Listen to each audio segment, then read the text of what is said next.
Hello everyone, welcome here to another practicing session live here at the Frenzel piano, all in the framework, so to say, of the Beethoven project. You know, that's the project that I'm heading for, recording all the solo works from Beethoven, 60 solo works on 22 CDs, but that's for later this year. We are practicing, we're sharing all the process actually of reaching through that, of going to that point. Today, the A major piano sonata number 2 by Beethoven, the Scherzo, which is the third movement. If you watch this in the replay, so not live, I'll leave in the first comment the time code when we really start to practice this music together, as I'm now, as always, diving into the live chat and welcoming people, the early bird, so to say, for these live streams. So Sina is here, I see Andre. If you are here, you see Anja Schouten, that's my wife. She's moderating these live streams. There she is. Okay, so when people are dropping in, and so just a few words on this Scherzo, which is this sonata, this complete sonata is really remarkable music. The whole opus 2. You have first the F minor sonata, then the A major sonata, and then the C major sonata, all dedicated to Haydn, are amazing pieces for that time, together with Clementi, perhaps, because Clementi also composed some astonishing music at the time. I mean, in the sense of really modern music that's actually unbelievable what happened then in Vienna. So, hello Ken, Nico, great to have you. Adrian is here. Tom is here. Always good to see you. Bruce, Miriam, James, Batista. Great to have you. So as always, if you are here live in the chat, there's something on your mind that you want to ask me, I will keep an eye on the chat from time to time. But as we're having these practicing sessions, while I'm practicing, it's difficult for me to keep up with you in the chat. So, but I will come back to your questions at the end of the live stream. Shouldn't take more than 60 minutes. We try to finish those in 60 minutes. This is a short piece. We'll see if we do something of the Largo here, Appassionata, still with the Scherzo.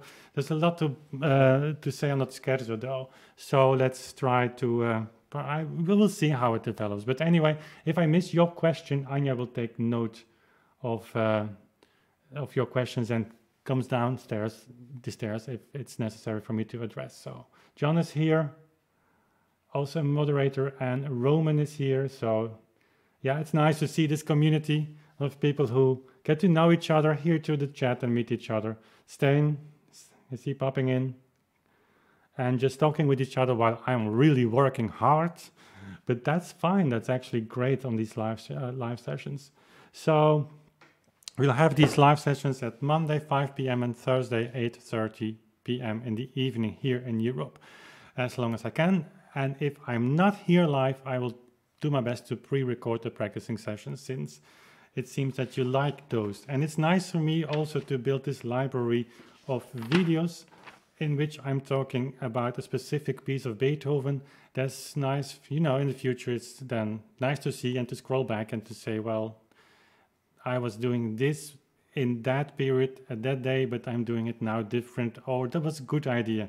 You will also see these little tags, as hashtags that are adding to the YouTube videos. That's the possibility YouTube gave since a year, I don't know. But you can actually click on practicing sessions or on Beethoven Piano Sonata number 2 in this case, and then all the videos related to this sonata will pop up. So this is practicing session number 53, and I have to go back in time for how to retitle and give a new thumbnail to all the earlier practicing sessions, so that everything becomes a unity and actually a library. If you happen to practice a piece that you say, would Wim do this? Well, you can go back in the practicing sessions library and then find easily, hopefully, the piece that you want to hear me talk about or just try out. So before we start, an important remark that I always give, if possible, if I know the piece a little bit, a first impression. So I'll play the piece, but that's by no means my final recording, if that's something that ever could happen, to give you a final recording. I think that only happens when you would be not able anymore to make a new one. But you know what I mean? This is a practicing session, so this is just one moment in time, as if you weren't here, so to say, which is literally the case, but virtually, of course, are here. And so just give me a little bit room for making mistakes and errors, which is a thing that we all can learn from. Okay, having said all that, 5 minutes in the live stream is perfect timing.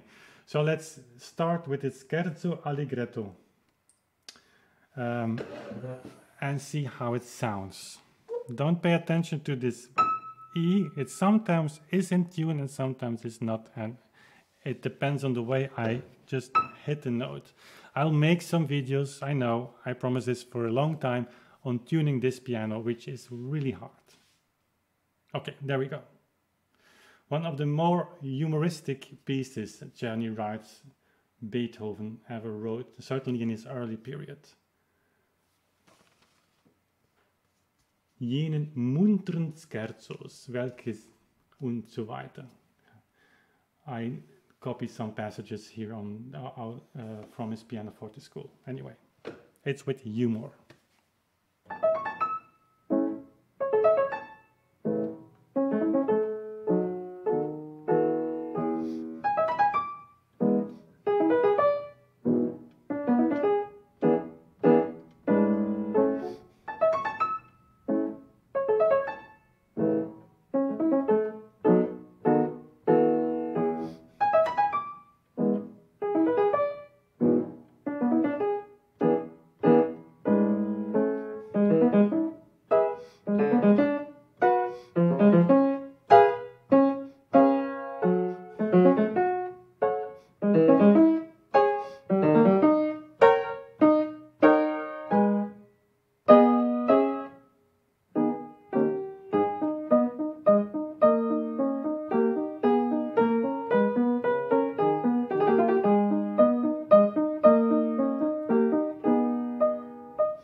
imagine would miss that last note.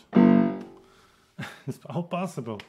Like I missed this one chord. I was thinking on something. I will explain that. So the tempo here, it's determined if you wouldn't have any metronome number. In my feeling, it's determined by the 16th notes. You have to give them a certain quality of tone. That's a discussion it's necessary to have once. So what is speed? You could say, well, speed on its own, you can play fast notes, but what's the quality of the notes? Like here you have this chords, broken chords. Is that legato?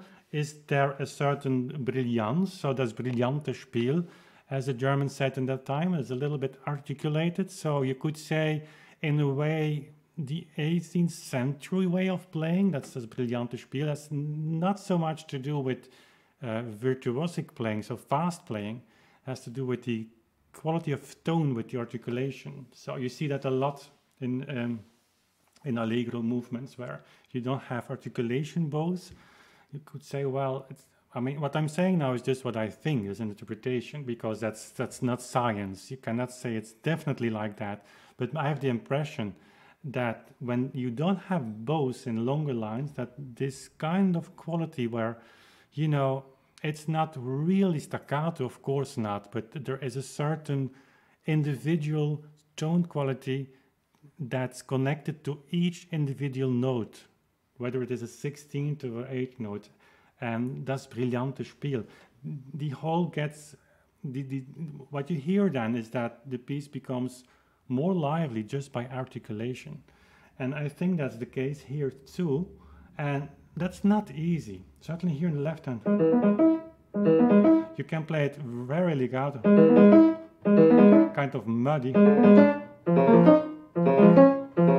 But I don't think that's meant to be like that, to be played like that. Just give a little bit of articulation. But that means that every impulse you give into the keyboard needs to be, every note is connected to the other, but every impulse is also a little bit disconnected from the other. I don't know if I express myself in a clear way, but that's really hard, and you need some time for that. Ya-ta-ta-ta-tam, ya-pa-pa-pa-pam, ya-ta-ta-ta-tam. Certainly here. I think Beethoven's fingering. 3, 1, 1, 3, 1. Ya-pa-pa-pa-pam, chuck. And that's not okay. And then piano in this range is really hard.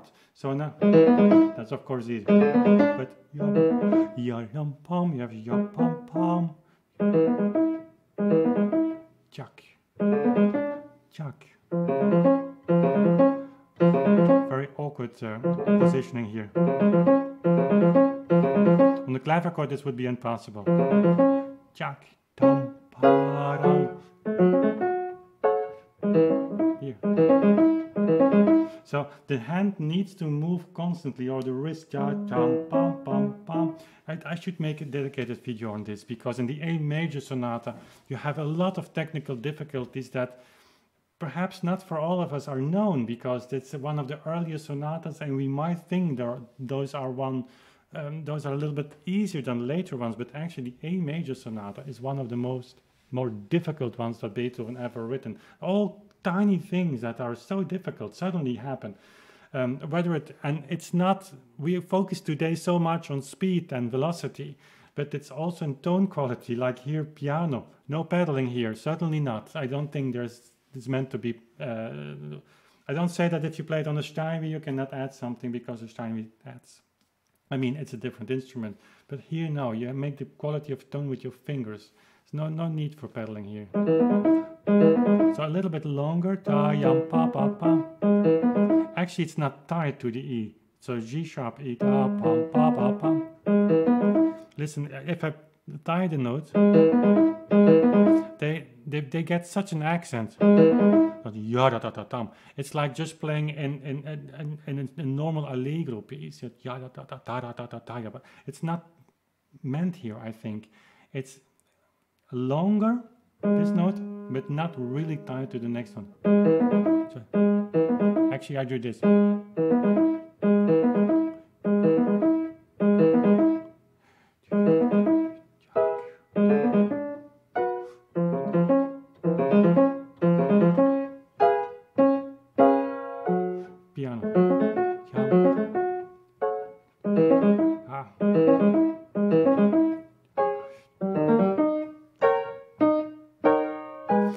want to give this really delicately, that's difficult and that's challenging, and that's actually one of the things. So the tempo here, I was now in single beat, around 92, 93, which is perfect. This is 60 for the entire bar, which is a tempus inequalis. And now, honestly, if I practice this, I will recalculate it into a kind of conductor's beat, which is by definition single beat, because that's easier. But the tempus inequalis means actually you have 2 beats, single beats per bar. So let's try to demonstrate this live. So the tempo is 2, 3, yang, yang. Let's see what tempo it is.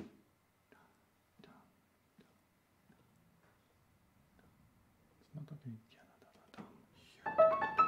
2, 3.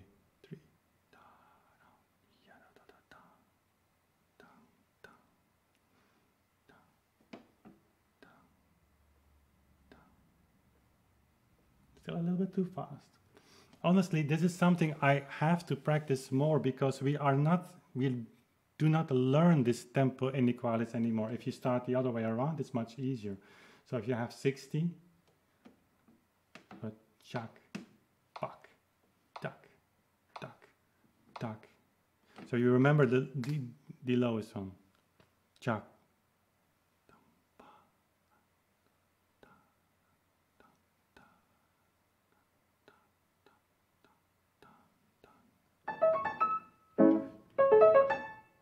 It's possible to play with that, certainly when you have a pendulum, but we're not used to that anymore. I was talking with Lorenz the other day because we found some great sources. I will not go off topic here, but that's for other videos, but 1860 description of the tempus inequalis. So 2 conductors beat for students and a triple meter of Turner, it is in French, not ternaire, so we have a dotted quarter note, for instance. So was given by you go down on the heavy beat, so when the note starts, and while you have the 2 8 notes, so to say, of the dotted quarter note, the hand goes up only once and then goes back down. That's the perfect description of this.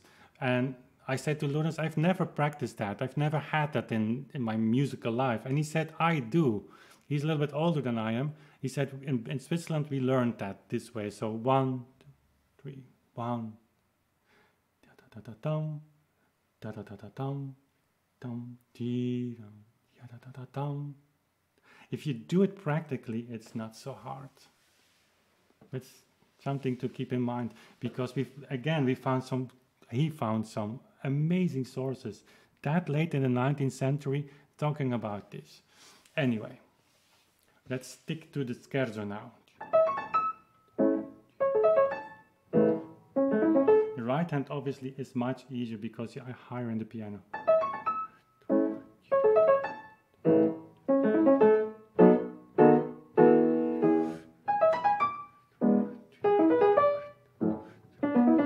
Shit. You can also make it too weak. That's not okay. It should have definition. Yum pam pam, yum pam pam, yum pam pam.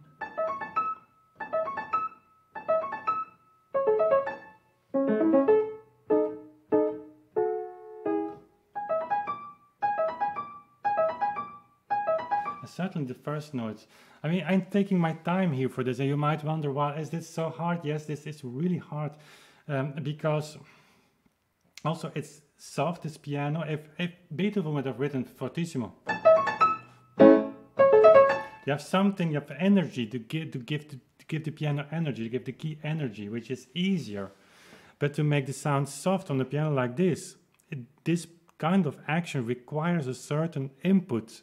Czerny actually writes that. You cannot really play really soft on these pianos because every tone needs a certain energy, because otherwise it doesn't sound. and you need to accent. So the differentiation you have to make in this little group of 4 is actually quite hard.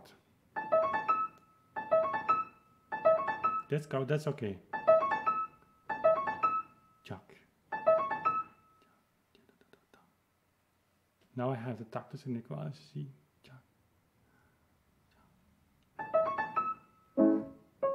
And then the chord, every note, I think completely at the same time. That's also tricky on these pianos, that you have a chord and it's not all the notes are exact on the same time, which sometimes doesn't matter because still in that practice you can arpeggiate the chords if you feel like to. It's the 18th century practice, it's 18th century music. But in this case, I think this second beat, which gives a counter accent, is formed by the chord being played really all notes together, because otherwise you lose this counter accent a little bit.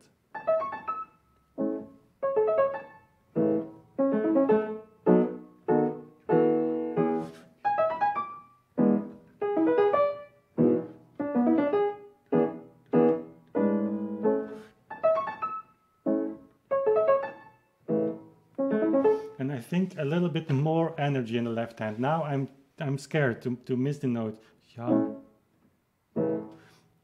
That doesn't give enough energy compared to the right hand. So let's try to play these notes a little bit out of the key without making them too short. Let's see what happens. It's better.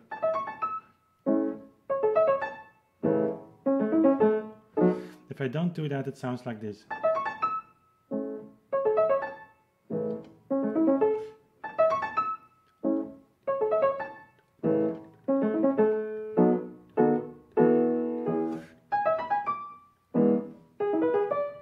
Not okay.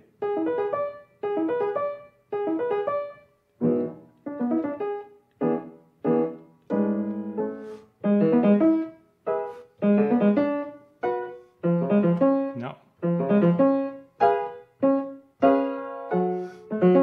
No.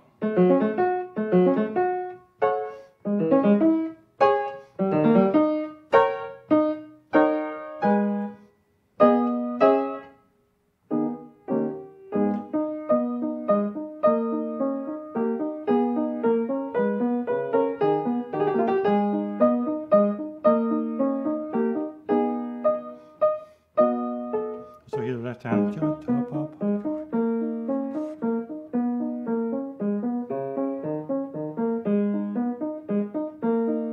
So you don't play this kind of figure, you don't play like... You make notes longer to create this polyphonic feeling. Certainly the bass.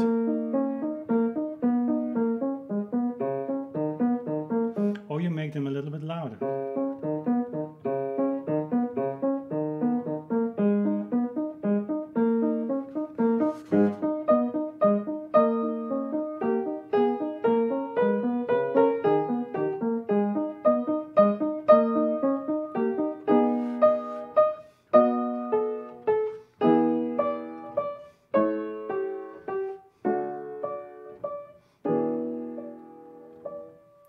And here you have a whole bar, just nothing. And I wonder what I would do then. I mean, if this was a Mozart sonata, you could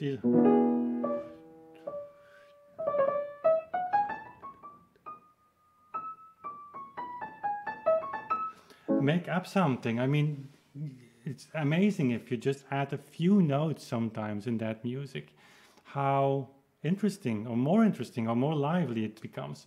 But in Beethoven, it's, I don't know, for the recording, maybe I will do that in the recording, because I like it so much. And sometimes the music just asks for that. If you go further in Beethoven's life, he became more a composer, I think, of what I would say is a finished score. So where he gave everything that he thought to be necessary. And also he kind of asked performers later to just stick to the notes really meticulously. I don't know if that has to do with his loss of hearing, so that he didn't trust the players really enough to give some embellishments for his works. But you can see also, if you go later, that's more the elaborated score. Mozart also did that in a way. So to give his own embellishments for an adagio and andante. And it's hard to compete with those of Mozart. But here, yeah.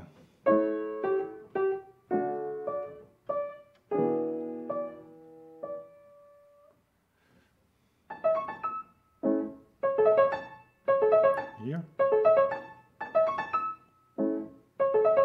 If you miss one of those notes, the piece is ruined. And I don't know if you hear that difference. Left hand was not.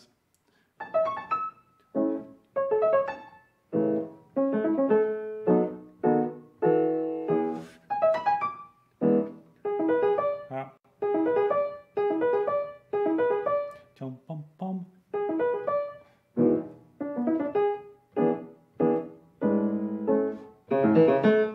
Forte.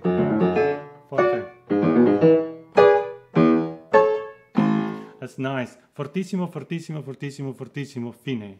So Beethoven is playing with accents on 3, on 2, on 1, so all the time counter accents, and we're gonna talk about this because it's difficult, or it's a decision you have to make. Are you enhancing that effect or just playing what's written? I mean, you can do jack, or you can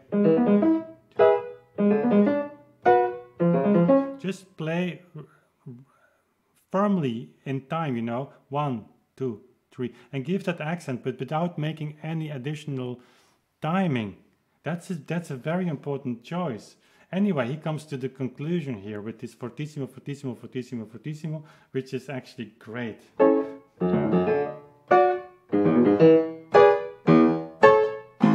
As if he wipes out everything that has been done, giving these counter accents and wrong accents, actually, because they are wrong accents. It's a scherzo. It's a little bit away from the minuet, but it's of course based on that. But you can feel also in the trio. So yeah, timing in those counter accents is something I'm not really ready yet. I think adding a little bit salt and pepper, I would say, to that is okay. But if you do it all the time, then the piece might become a little bit hesitant, you know. You have to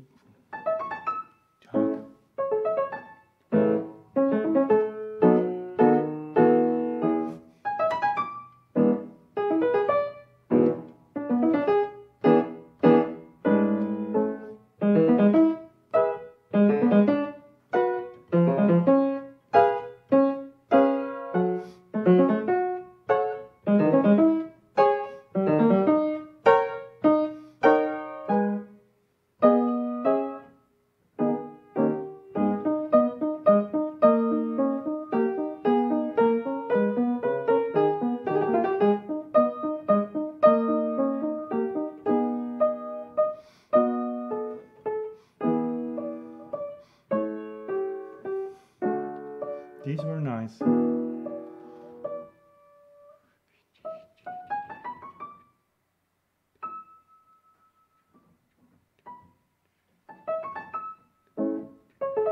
Not okay.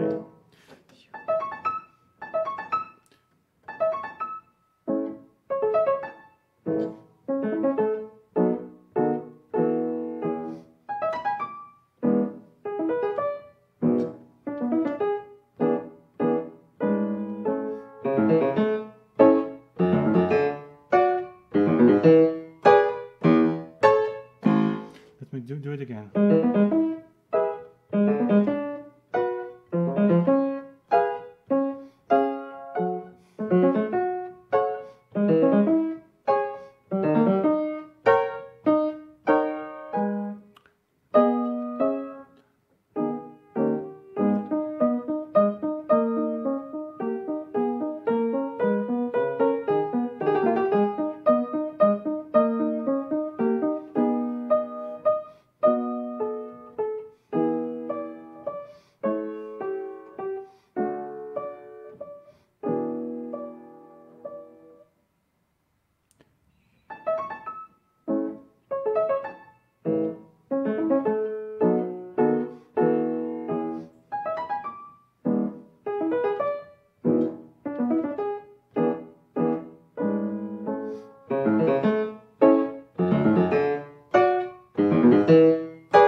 That was okay because there was a little bit of room between the chords and then the new motive. It was nice actually.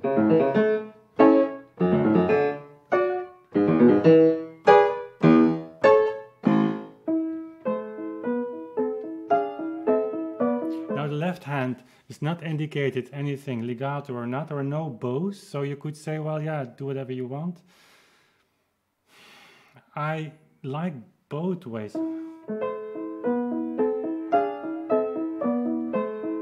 Because you have this repeated note, this E sticks out more if you play the left hand.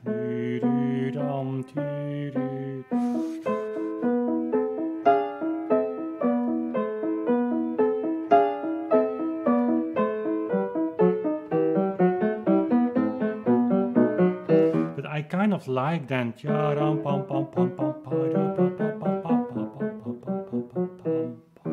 I like that rhythmical response, you know, that you get from those notes. So I'm not sure what yeah, that's a decision. I mean, because the middle voice here starts to participate.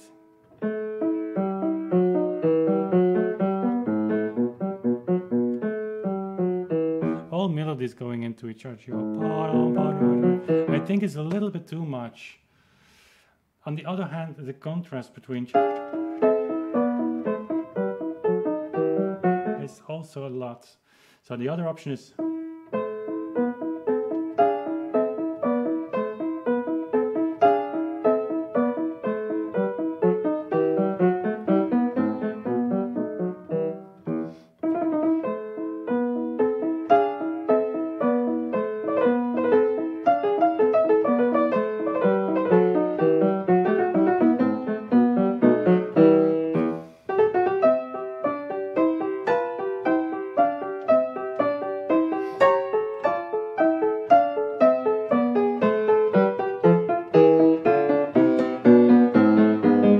also here.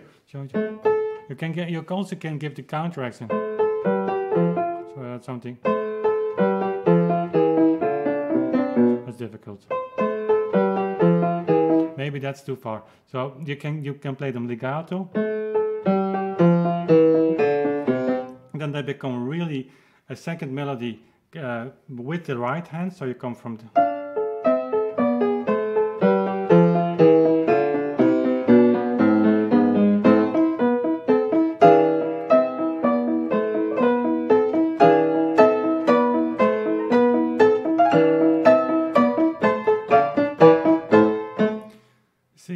that's all those things are the decisions that you have to make. I don't think you can safely say, or 100% sure, certainly say what Beethoven exactly had in mind here. I do not have the Czerny edition from this sonata, which is a pity, and I don't find it online, which is actually a shame. It was possible that the last edition that Czerny made of Beethoven, where he put in his fingerings and also added some bows and articulation signs, which is, I think, really important information. Could give clarity on that. He does that for the C major sonata. That's the next one. I do have that score from Czerny, and it's we can talk about it in detail. Maybe not always during the live streams. I'll make a new series on those little things that I see when I play in those scores that point to something, interpretation or legato, articulation, tempo. But that's for the future short videos that I just make some snapshots of what I find. But that gives really an indication sometimes. But here, yeah, maybe. Yeah. Typically, I would just play it legato at the beginning and then articulate more in the left hand.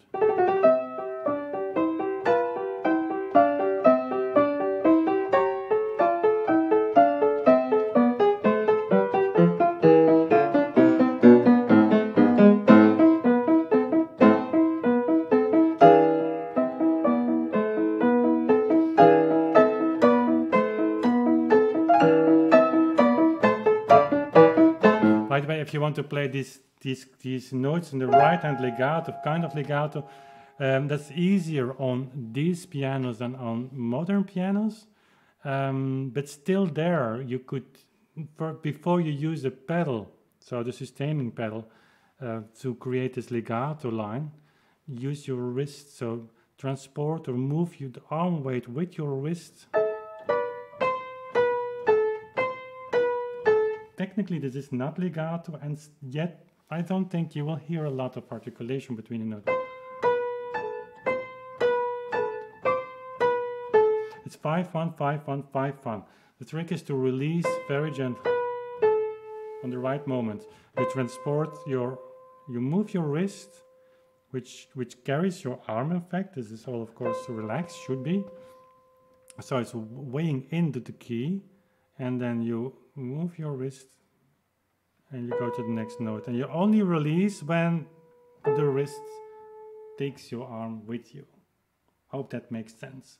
In my course on keyboard techniques, this is extensively explained, and this is really the kingmaker of music, the wrist here. So there is a lot to say, to my surprise actually, because I thought what I'm going to say about this scherzo, but yeah, it's a lot of decisions actually to be made. The quality of the 16th notes, let's check the clock, okay, still good.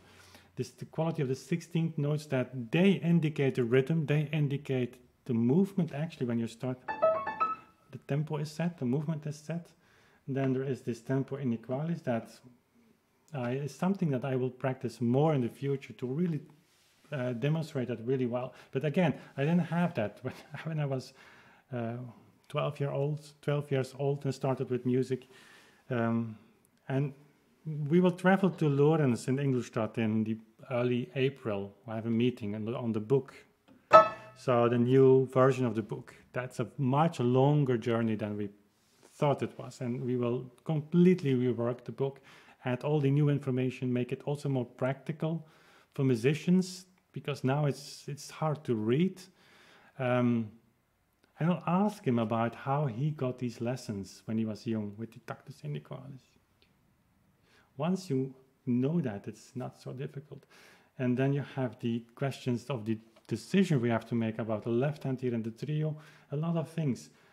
You know, the scherzo reminds me, and I certainly cannot translate that in English, but you have these wooden, we call that marionetten in Dutch, so wooden puppets, so to say, on chords. So a little bit, they're not really fluent in their movements,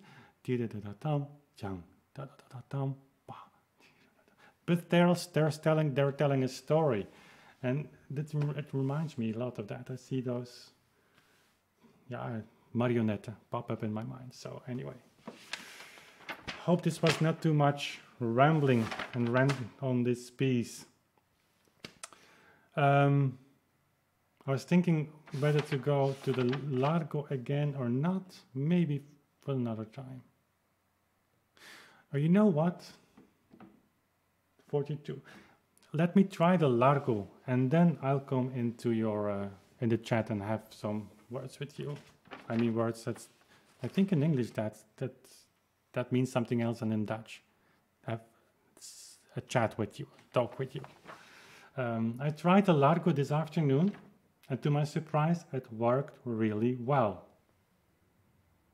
To my surprise, because I haven't been playing this for 2 weeks. You know, there was a holiday in between. And typically these pieces, they require a lot of focus. So let me try, and then I'll come in the chat. And if it doesn't work, I just stop. Hope to be able to repeat that. No metronome here.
Let me quickly check my tempo here.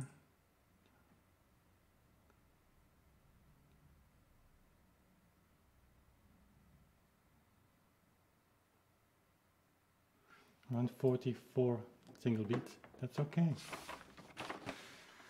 This piece needs to grow, and it's actually great that I can play this for you, because it forces me to step back a little bit from practicing. I mean, it sounds contradictory in a practicing session, but still, you cannot help when you play for microphones, so for you here live, that it's always different than just being on my own. That's of course, and so there is a certain tension there. It's not a tension that you would want to have, while playing, but that you have to overcome, which was here the case. So the tempo gives a friction between, do I have the right tempo? I mean, the tempo that I really want to have, and it's such a slow piece, it needs time to really be sure of that. I mean, sure in a way, certain in a way that allows you to make the decisions you want to make. And sometimes it happened, like in the end, certainly, the bass started to sing. Also here. So there, I forgot about the fact that I still was aiming for the right. I mean, you can play this piece in whatever direction you want, or take the piece, but the direction I want to have it is not really solid there. But by playing it for you, it becomes better, I hope. So, there's always a mystery for me how these live streams are perceived by you, because I'm just talking to myself basically, and sometimes I get feedback from you which is really surprising for me, how about points that you took from these sessions. So if you take something from these sessions, after the live stream is over, this video becomes a normal video. It's always wonderful for me to read that. I see Doug talking about the typo. Okay, it's okay in the chat. So Jenny and Moschlescan point is at 8 note 8080.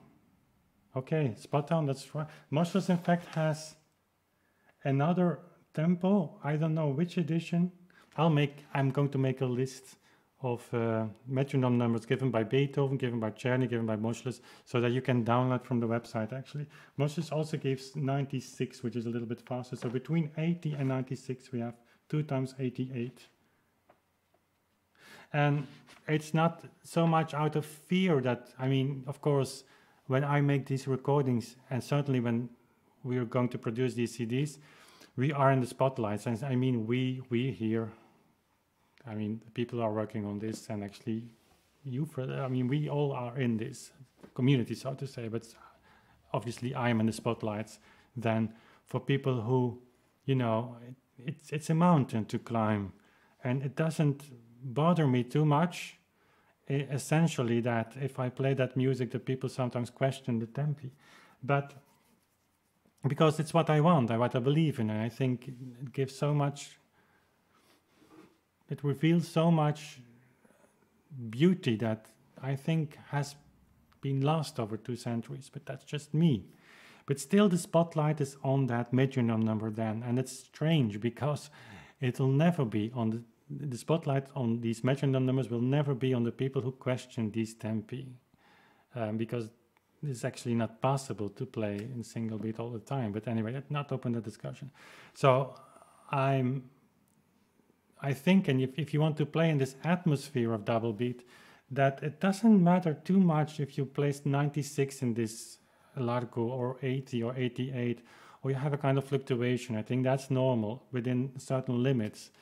But of course, if I'm going to do that, the spotlight is on that metronome number. And if I would be at 108 for a slow movement that's indicated in 96, of course, there's the argument to kill the whole series. And so I need to do a little bit more my best. That's the reason why this tension while playing for you now, I need to overcome that. That this tempo by Moschles or Czerny really becomes my own. And that's a long way sometimes. Okay, I'm happy to read that.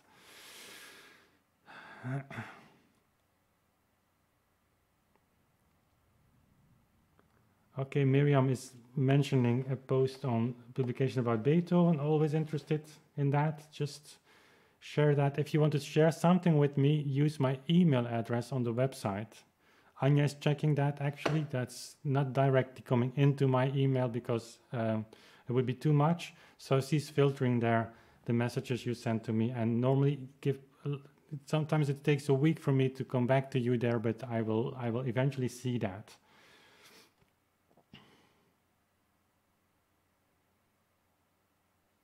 And then I see John talking about Schindler. Yeah, it was topic of our Patreon call on Saturday, which was a great call actually.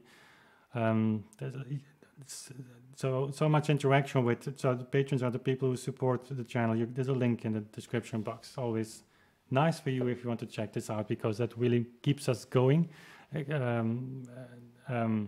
About Schindler, I'm reading the book of Schindler, Beethoven biography. There is a lot to say about Schindler if you dive into the subject, and this for future videos. I read one article, it's shared with my patrons also. Decriminalization of Schindler was a great article. Forgot who wrote it. And it's so interesting, and actually also it hurts almost to see the one who wrote the article. He's not Mr. Nobody. He has done some amazing research on Beethoven. To see that how people are just copying each other, like even Barry Cooper. I mean, that's today one of the Beethoven names. The energy with which he still wants to criminalize Schindler for doing things that actually is easy to prove that he didn't. And you see that with some things like Forkel, Bach biographers, the same thing. He's a big name in musicology, but not for us musicians in the clavichord Bach world. For me it is, and for some others also, but in general. So you see some other topics that people stick to for a whole career and don't want to change opinions about. And it's a pity, because it prevents, in a way, that if you reread sources, and people will always do that, in 100 years they will reread the things and will reconsider the things, the claims that we made. But that's the interesting thing. Just rereading the things, come up with new insights, new perspectives. That's the fascinating thing, but it's difficult in the academic world of scholars to really come through it sometimes. But yeah, Schindler, important name.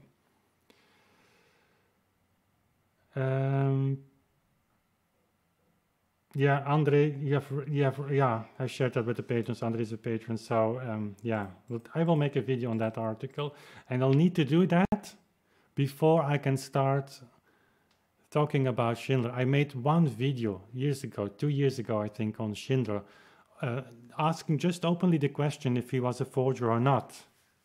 I had the impression he was not. There are things that you can point with a finger point to Schindler which are not true, or that he changed, or that he changed for the better, or changed for Beethoven's purpose. But we owe him so much information, actually, that it's a nuanced story, but basically he's a very important source. But I'll have to make that video first with this article to open some series on Schindler and Beethoven biography, because otherwise people will come in and just say, hey, Schindler, don't listen to him, and he's a fraud and he's a liar. The truth is always more nuanced than this.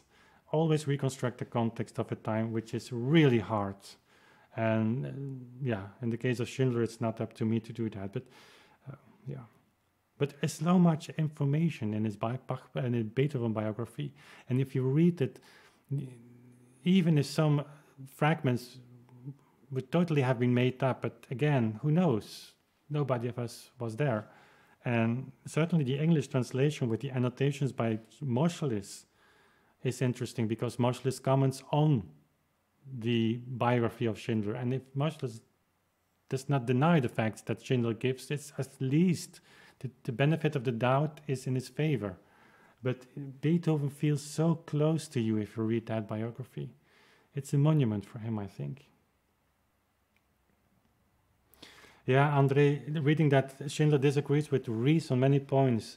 That's true, but he agrees with Ries on many points as well. The only thing that he mainly disagrees with Ries upon, whoa, that was a difficult sentence, is that Ries describes Beethoven's anger and outbursts in a way that Schindler would not have done. He doesn't do that. And he says, well, you don't reveal the table talks of Martin Luther either.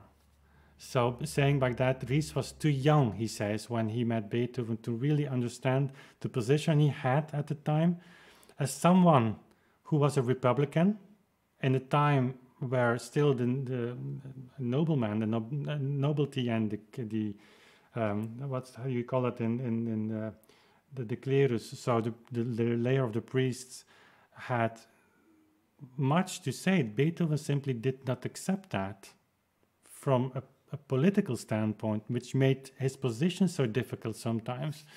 And then his character and his mind was creating things that sometimes has led to an outburst of well, in conversations of with people who didn't understand or didn't want to understand. And Ries, as Schindler says, was very young, he couldn't give this a place, and so he commented on that in his biography, on his Notizen, in a way that's maybe not always so close to the truth of what really was going on. But he writes with a lot of respect for Ries.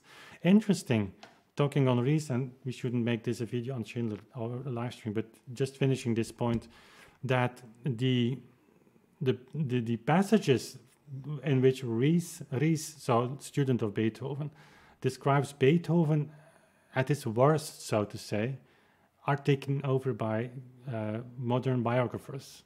They love those stories.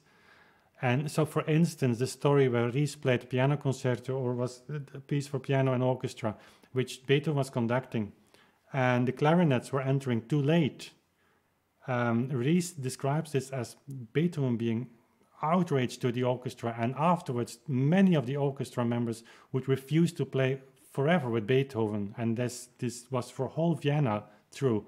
Schindler denies that. He was at the concert, but interesting, in the footnote, Moschles comes in and he writes, I was at the concert too. And I don't recall Beethoven being outraged. To any musicians, he had the orchestra stop and very gently asked to start again, after which they gave a perfect performance and Beethoven thanked the musicians.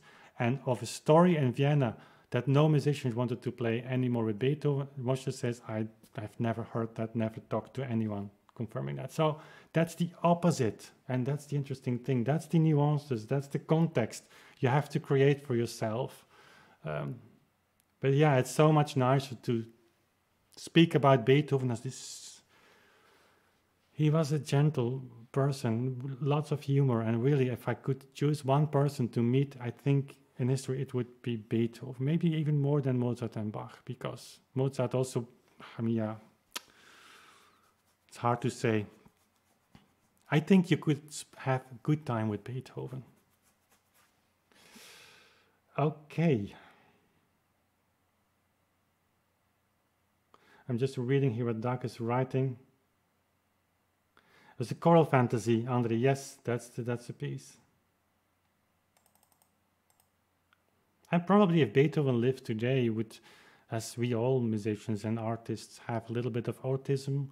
And I don't know what you call that in English. We call it ADHD,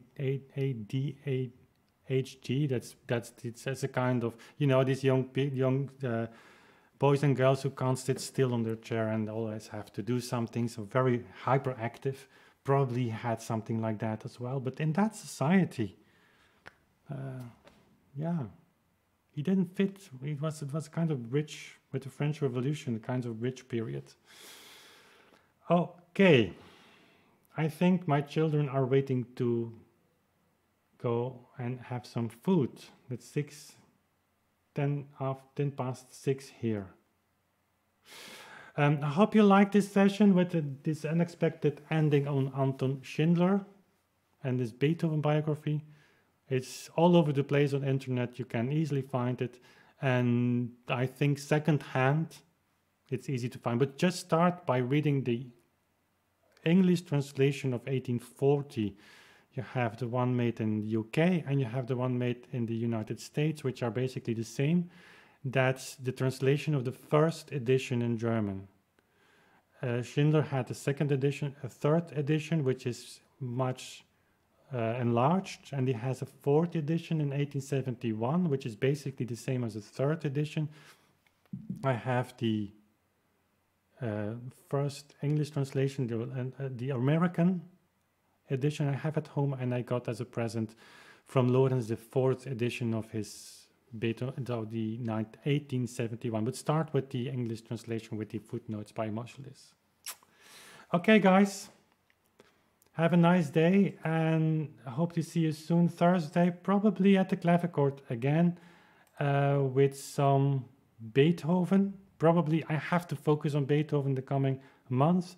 I'm not forgetting about Bach, the Sinfonias, but give me some time with Beethoven, but because we have to keep up with Beethoven for the Beethoven project. And tomorrow, another video on Isidore Philippe. I hope you will love that. I think so. It's, I think, one of the best of the series. The fourth one is coming in 2 weeks. That's maybe the best one, but that of tomorrow, I hope you like it. Just let me know. And we see each other very soon again then. Okay, bye.